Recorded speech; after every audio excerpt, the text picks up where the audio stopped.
The snow whipped through the Montana night like 1,000 icy knives in December 1890, each gust threatening to bury the world under a frozen shroud. Elijah Grant gripped his lantern on the porch of his isolated cabin, the flame flickering wildly against the storm's fury.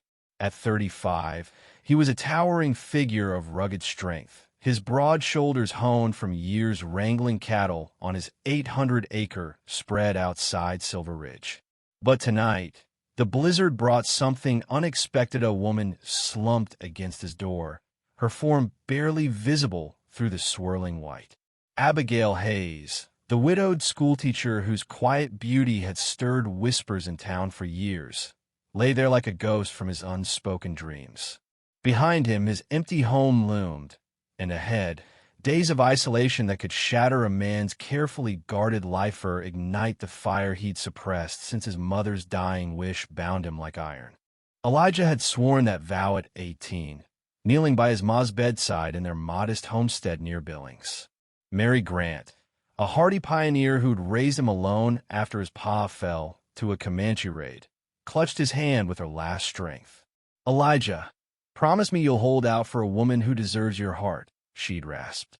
"Not like the drifters chasing skirts in the saloons. Wait for true love." He nodded, tears in his eyes, sealing a pact that shaped his solitary existence. By 35, Elijah was known in Silver Ridge as the untouched rancher, a label muttered in bars but never to his face.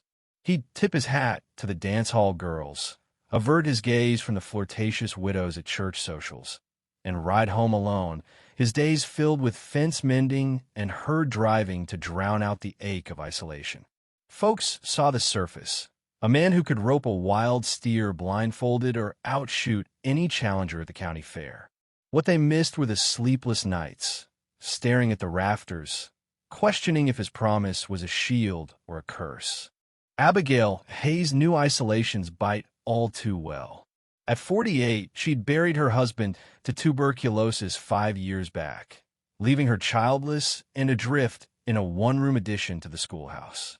Her teaching salary kept her fed, but her striking looks, hazel eyes that held the wisdom of late-night novels, chestnut hair streaked with silver like autumn leaves, drew suspicion rather than suitors.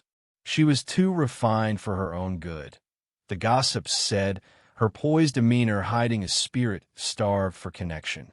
Abigail kept her distance, focusing on her students, but loneliness gnawed like winter frost. That fateful December 22nd, duty pulled her into the storm. Young Billy Thompson spiked a fever on his family's remote ranch, 10 miles out, with the dock snowed in at Helena. Abigail saddled her gelding, Rusty, packing remedies and soup, braving the gathering blizzard. The boy's fever broke by midday, but the return ride turned deadly. Winds howled like banshees, visibility dropped to nothing, and Rusty stumbled into a concealed ravine, his legs snapping with a crack that echoed her dread. Dismounting in panic, Abigail pressed on foot, the cold seeping into her bones, her wool skirt heavy as lead. Hours blurred into agony-numb toes, ragged breaths until Elijah's cabin emerged like a beacon, its light a fragile hope. She pounded weakly on the door before collapsing. The door creaked open, and Elijah's steel-blue eyes widened at the sight. Abigail's lips were tinged blue, her dress molded to her figure by the wet snow, revealing a vulnerability that pierced his resolve. "Help!" she whispered through chattering teeth. Without a word, he lifted her effortlessly, carrying her inside and slamming the door against the gale. The cabin's warmth enveloped Thema's single room with a crackling hearth, a sturdy table, and his lone bed. As he hung her coat to dry and fetched a blanket, the air thickened with unspoken tension. This was no simple rescue. In Silver Ridge's prying eyes, it could ruin them both. "Turn around," Abigail said, her voice gaining strength as she peeled off her sodden clothes. Elijah faced the wall, but his mind raced, imagining the rustle of fabric, the glimpse of skin he denied himself for so long. When he turned back, she stood in his oversized shirt, the hem brushing her knees, her hair tumbling loose in damp waves. She looked ethereal, yet utterly real, a woman whose presence shattered his solitude. They shared stew in silence, the fire's glow casting shadows that danced like forbidden thoughts. But quiet bred intimacy. Glances lingered, breath synced with the storm's rhythm. "You're the talk of the town," Abigail ventured, setting down her mug. Elijah stiffened. "They call you the untouched rancher." The word stung like a brand. "What they say ain't my concern," he muttered. She pressed gently. "Is it true?" He could evade, but her earnest gaze unlocked him. "Promised my ma on her deathbed. Said I'd wait for the right one. Kept it all these years." Abigail's hand covered his, a spark igniting. "That's either the noblest thing I've heard, or the saddest." Their eyes locked, and in that moment the walls crumbled. Day 2 dawned with no end to the blizzard, but trouble rode in on horseback. Victor Slade, the burly owner of the Golden Nugget Saloon, arrived with 2 hired guns, his face twisted in rage. He'd pursued Abigail relentlessly, gifts, invitations laced with leersonly to be rebuffed. Spotting her horse's carcass in the ditch, he'd tracked her here. "Grant, you got what's mine," Victor bellowed from his mount. Elijah stepped out, rifle in hand. Through the window, Abigail watched, heart pounding. "She's sheltering from the storm," Elijah said evenly. Victor's sneer deepened. "Sheltering? With the untouched rancher? Bet you're enjoying that used-up widow." The slur ignited fury in Elijah, protective rage he'd never felt. Apologize, Slade, or regret it? Victor laughed, hand twitching toward his holster. Gunfire erupted.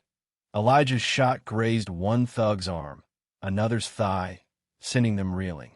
Victor drew, but Elijah's bullet whistled past his ear. "Next one's through your skull." Pale and defeated, Victor retreated into the whiteout, vowing revenge. But Elijah had crossed a threshold from passive vow-keeper to fierce guardian. Inside, Abigail met him with wide eyes. "You risked everything." He set the rifle down. "Some things are worth it." Her question hung heavy. "What am I to you?" "Everything," he breathed. She closed the distance, her touch electric. "Your promise. Maybe you're the one I've waited for." Their kiss started soft, building to a torrent of pent-up longing. Abigail guided him tenderly, teaching that love could be both sacred and wild. In the firelight, as wind screamed outside, they surrendered to passion. Elijah, discovering ecstasy. Abigail reclaiming desire. It was reverent, raw, a breaking of chains that felt like freedom. Morning brought clear skies, but uncertainty. "No secrets," Abigail said, pinning her hair. "I won't hide." Elijah knelt. "Abigail Hayes, marry me. We'll face the town together." Tears shone in her eyes. "Yes." 8 months later, in Silver Ridge's clapboard chapel, Elijah wed Abigail under a spring sun. The congregation buzzed, some with joy, others with scandalous whispers about the untouched rancher and the seasoned widow. Victor Slade had fled to Oregon, his threats empty. As they exchanged vows, Elijah felt his mother's promise evolve not a prison, but a path to this profound love. That night, in their cabin, Abigail whispered, "No more storms alone." He held her close. "We'll face them side by side, forever." What do you think about Elijah and Abigail's story? Did Elijah do the right thing breaking his promise, or should he have stuck to it no matter what? Share your stance in the comments below. Let's debate the choices they made and what you'd do in their shoes.